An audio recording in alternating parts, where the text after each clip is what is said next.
আপনি দেখছেন poddanews24.com এর রাত 8:30টার বিশেষ বুলেটিন ফ্ল্যাশ নিউজ। সাথে আছি আমি Afsana ivy. facebook.com/poddanews24 page follow করে আমাদের সাথে থাকুন। বাংলাদেশ ভারত সম্পর্ক নির্দিষ্ট কোনো সরকার বা রাজনৈতিক দলকে কেন্দ্র করে হওয়া উচিত নয় বলে মন্তব্য করেছেন পররাষ্ট্র উপদেষ্টা তৌহিদ হোসেন। ভারতীয় সংবাদ মাধ্যম দ্য হিন্দুকে নেওয়া সাক্ষাৎকারে তিনি একথা বলেন। এপ্রিলে বিমস্টেকের সাইডলাইনে প্রধান উপদেষ্টা ডক্টর মোহাম্মদ ইউনূস ও ভারতীয় প্রধানমন্ত্রী নরেন্দ্র মোদী বৈঠকে বসতে পারেন বলেও জানিয়েছেন তিনি। বাংলাদেশের নতুন বাস্তবতার সাথে ভারতের মানিয়ে নিতে সময় লাগছে উল্লেখ করে উপদেষ্টা বলেন, গেল 15 বছর ভারত বাংলাদেশের সঙ্গে এক ধরনের সম্পর্কে অভ্যস্ত ছিল। অন্তর্বর্তী সরকার দায়িত্ব নেবার পর তা হঠাৎ করেই ভেঙে পড়ে। এ সময় শেখ হাসিনার উস্কানিমূলক এবং মিথ্যা বক্তব্য জনগণের মধ্যে ক্ষোভ জাগিয়ে তুলছে। ভারত সরকারকে তিনি আহ্বান করেন শেখ হাসিনার বিবৃতির ব্যাপারে বিধিনিষেধ আরোপ করার। জাতীয় নির্বাচনের আগে স্থানীয় নির্বাচন হওয়া উচিত বলে মনে করেন স্থানীয় সরকার বিষয়ক উপদেষ্টা আসিফ মাহমুদ। তবে এ নিয়ে রাজনৈতিক দলগুলোর ঐক্যমতের ভিত্তিতে নির্বাচন করার বিষয়ে দ্রুত সিদ্ধান্ত নেবে অন্তর্বর্তী সরকার, এমনটা জানিয়েছেন তিনি। ঢাকার ওসমানী স্মৃতি মিলনায়তনে মঙ্গলবার বৈঠক শেষে তিনি একথা বলেন।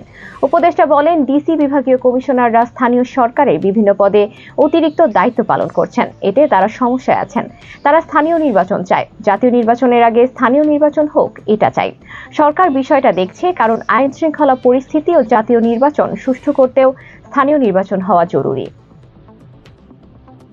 উপদেষ্টা মাহফুজ আলম বলেছেন, গুম, আয়নাঘর এগুলো শেখ মুজিবের শাসনামল থেকেই শুরু হয়েছিল। শেখ মুজিব যে এক নায়কতন্ত্র বাস্তবায়ন করতে চেয়েছিলেন সেটি বাস্তবায়ন করেন শেখ হাসিনা। মঙ্গলবার সকালে ঢাকার পিআইবিতে তারুণ্যের উৎসবের উদ্বোধনী অনুষ্ঠানে সাংবাদিকদের তিনি এসব কথা বলেন।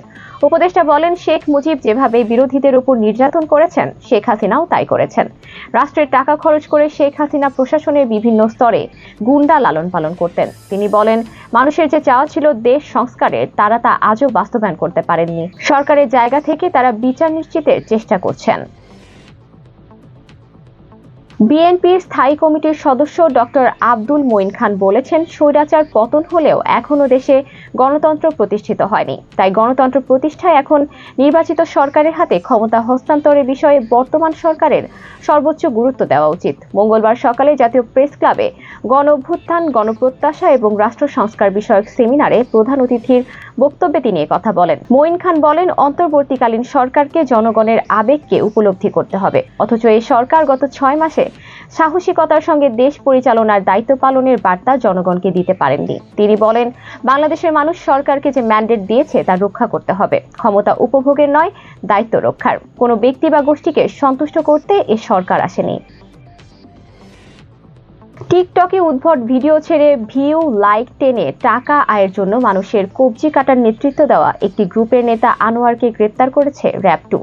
কবজি কাটা আনোয়ার বা শুটার আনোয়ার হিসেবে পরিচিত এই সন্ত্রাসীর আরও কয়েক সহযোগীকে গ্রেপ্তার করা হয়েছে। তাদের কাছ থেকে উদ্ধার করা হয়েছে একটি সামুরাই, 2টি ছুরি, 8 কেজি গাঁজা এবং একটি প্রাইভেট কার। মঙ্গলবার দুপুরে ঢাকার কারওয়ান বাজার র‍্যাবের মিডিয়া সেন্টার সংবাদ সম্মেলনে এসব তথ্য তুলে ধরেন সংস্থাটির আইন ও লিগ্যাল অ্যান্ড মিডিয়া পরিচালক লেফটেন্যান্ট কর্নেল মুলিম ফেরদাউস। মঙ্গলবার দুপুরে ঢাকার কারওয়ান বাজার র‍্যাবের মিডিয়া সেন্টার সংবাদ সম্মেলনে এসব তথ্য তুলে ধরেন সংস্থাটির আইন ও লিগ্যাল অ্যান্ড মিডিয়া পরিচালক লেফটেন্যান্ট কর্নেল মুলিম ফেরদাউস। তিনি বলেন, সোমবার কেরানীগঞ্জ থেকে আনোয়ারকে গ্রেপ্তার করা হয়। পরে মোহাম্মদপুর এলাকা থেকে তার আরও কয়েকজন সহযোগীকে ধরা হয়। গুরুত্বপূর্ণ সব সংবাদ জানতে poddanews24.com এর বিশেষ বুলেটিন ফ্ল্যাশ নিউজ দেখবেন প্রতিদিন রাত 8:30টায়। ফ্ল্যাশ নিউজ দেখতে ফেসবুকে আমাদের ফলো করুন facebook.com/poddanews24 আর ইউটিউবে সাবস্ক্রাইব করুন youtube.com/poddanews24 চ্যানেলটি। নিয়মিত দেশ বিদেশের আপডেট সব সংবাদ জানতে ভিজিট করুন মাল্টিমিডিয়া নিউজ পোর্টাল poddanews24.com। পরবর্তী ফ্ল্যাশ নিউজ দেখার আমন্ত্রণ জানিয়ে বিদায় নিচ্ছি আমি আফসানা আইভি। ভালো থাকুন, সুস্থ থাকুন।